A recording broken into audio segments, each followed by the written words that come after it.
Everything আপনার মাইন্ডটাকে narrow করে দিচ্ছে। নিউজ ব্রেনের কার্যক্ষমতাটা কমায় দিচ্ছে এবং news, do you really think যে অ্যাকচুয়ালি যা হয় তা নিউজে আসে? এটা তো কখনোই সম্ভব না। একটা প্রাইম এক্সাম্পল দিই, আমাদের বাবা মা জানে না কেন বিজনেস আপনাকে এমন ভাবে করতেছে, মানে মাইন্ড সেট আপ করতেছে।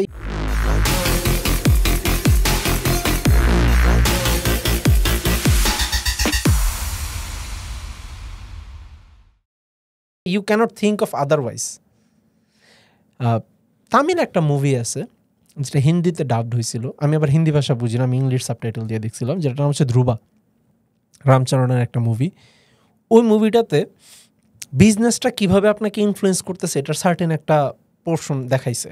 আচ্ছা, জানি না দেখছেন কিনা, এই মুভিটা দেখেন। এইখানে ফ্রন্ট পেজে এবং 6 পেজ, একটা নিউজ পেপারের ফ্রন্ট পেজ এবং 6 পেজের মধ্যে ইন্টার রিলেশনটা কী সেটা খুব সুন্দর করে ওখানে বুঝাই দিছে। সো এই মুভিটা দেখার পরে আমি চিন্তা করলাম যে okay fine, let's see. Actually তাই ব্রো, বাচ্চারা যে কার্টুন দেখে other than Tom and Jerry, কী কী কার্টুন আছে বলেন তো, যে কার্টুনগুলোতে বাচ্চাদেরকে এনস্লেভ করার মতো এলিমেন্টস নাই। কার্টুনে দেখায় কি বাচ্চারা ওই টয় ট্রাক নিয়ে খেলতেছে, হাড়ি পাতিল নিয়ে খেলতেছে। দেন একটা মুভি খুব রিসেন্টলি ভাইরাল হয়েছে, রিসেন্টলি না বেশ কিছুদিন আগে, রেকেট রাল্ফ, একটা অ্যানিমেটেড মুভি, যেখানে দেখায় রাল্ফ সে একটা হাতুড়ি নিয়ে ঘুরে সবসময়, সে সব কিছু ঠিক করে। He is a hero. তার মানে বাচ্চাদের কাছে যে একটা মেকানিককে হিরো হিসেবে প্রেজেন্ট করতেছে। তার মানে আপনাকে শোষণ করার জন্য everything from the very beginning আপনার ভিতরে মাইন্ডসেট ঢুকাই দিচ্ছে। মুভি, ডকুমেন্টারি, দেন হচ্ছে আপনার কার্টুনস, এভরিথিং আপনার মাইন্ডটাকে ন্যারো করে দিচ্ছে। নিউজ ব্রেনের কার্যক্ষমতাটা কমায় দিচ্ছে এবং news, do you really think যে অ্যাকচুয়ালি যা হয় তা নিউজে আসে?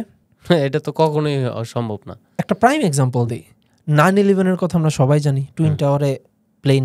হ্যাঁ, এইটা কি জানেন যে এক্স্যাক্টলি 9/11-এর 2 থেকে 3 দিন আগে একটা নিউজ পাবলিশ হয়েছিল যেখানে $2 ট্রিলিয়ন হিসাব মিলতেছিল না? আমার খেয়াল নাই। 2 থেকে 3 দিন আগে একটা নিউজ টেলিকাস্ট হয়েছিল যেখানে $2 ট্রিলিয়ন হিসাব মিলতেছে না, যেটার ক্যালকুলেশন, যেটার অ্যাকাউন্টিং ওই টাওয়ারের হচ্ছিল অ্যান্ড পেন্টাগনে হচ্ছিল। এটা কি জানেন যে 9/11-এর পরে পেন্টাগনে অ্যাটাক হয়েছে? হ্যাঁ, দ্য মোমেন্ট অ্যাটাকটা হয়েছে এই $2 ট্রিলিয়ন হিসাবের সব নথি গায়েব। দ্যাট মিনস দে নিউ কোথায় অ্যাটাক করলে কি হবে। That means this was pre plan. কয়জনে জানে এটা? না, এক্স্যাক্টলি কেউ মনে হয় না এখন যে এটা কেউ মনেও করে। অথচ 2 ট্রিলিয়ন কারো না কারো কাছে আছে, তাহলে সে অলরেডি দেয়ার গেইনার। 2 ট্রিলিয়ন নিয়ে অলরেডি সে বহল তবিয়ত রিল্যাক্স আছে, তার ইনফ্লুয়েন্সটা ওই লেভেলে আছে।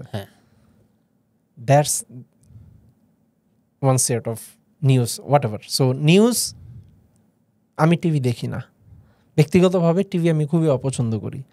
মাঝে মাঝে যদি লাইক হুটহাট মানে মুভি দেখি মাঝে মাঝে, বাট লাস্ট কবে মুভি দেখছি আমার মনে নেই। তো আসাদ পলাশ ভাই, আপনাকে অনেক ধন্যবাদ। আমাদেরকে অনেক বিষয়ে কথা বলেছেন, অনেক বিষয়ে জ্ঞান দিয়েছেন, যেটা হচ্ছে আমরা যদি আসলে নিতে পারি সেটা হচ্ছে আমাদের জন্য ভালো হবে। তো আপনাকে ধন্যবাদ আবারও। তো আজকের পর্বটা আমরা এখানেই শেষ করতে চাচ্ছি। আগামী পর্বে আবারও আপনার সাথে আমরা সংযুক্ত হব। তো ধন্যবাদ জানাই আপনাকে আবারও। তো সুপ্রিয় দর্শক শ্রোতা, আমরা হচ্ছে আগামী পর্বে আবার আমাদের এই পডকাস্টের পরবর্তী পর্ব নিয়ে আপনাদের সামনে হাজির হব। সে পর্যন্ত সবাই ভালো থাকবেন, সুস্থ থাকবেন। আল্লাহ হাফেজ।